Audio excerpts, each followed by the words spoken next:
What makes the National Catholic Church of North America unique is our approach to congregation up. And we believe that when everybody comes together, they form the body of Christ, and they're the ones who make decisions.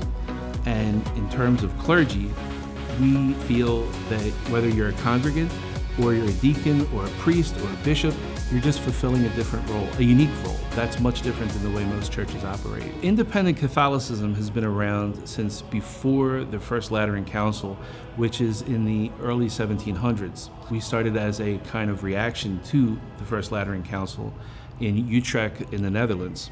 The bishops in Utrecht were given a degree of independence from the Roman Catholic Church. And it developed from there, and it spread to England, and then it spread to the United States.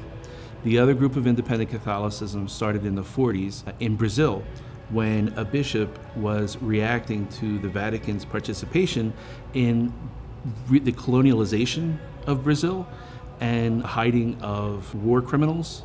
He decided to disassociate himself from Rome and start his own church. What we have here is kind of a hybrid of both of those philosophies. Our particular church started in the early 2000s, have parishes all the way from Michigan down to Key West. We have a lot of thriving communities.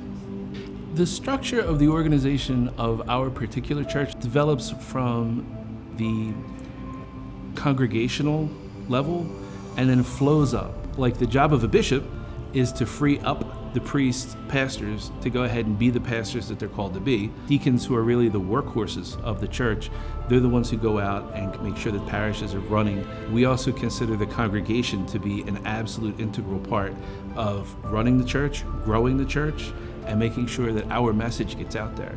And our message is the unconditional love of God. We always practice love without judgment. That's the hallmark of our church. At the center of our community is the Eucharist, and we celebrate that on Sundays at Mass. And ordination takes place in the middle of that Mass. We bring someone who has been duly prepared, and we have the academic rector of our seminary vouch that the person's gone through the process. And then we have the pastor vouch that the person's spiritually mature to be able to accept ordination. And then we present them with the tools of their office, which for the priest would be the chalice and the paten. There's really no ceremony that can make you a priest. God makes a priest, we don't make priests. Everyone is welcomed in our church. You're not just welcomed in our churches, you are celebrated in our churches. For those people in the LGBTQ community, we have a particular outreach to them because we feel that they have been unfairly ostracized and cast out from most church societies. And we feel that is very wrong. In the basic tenets of our church, nothing can separate you from the love of God. You have a place at our table, and we don't turn anyone away. What I wish anyone seeing this would take away is the fact that you are invited to any of our communities.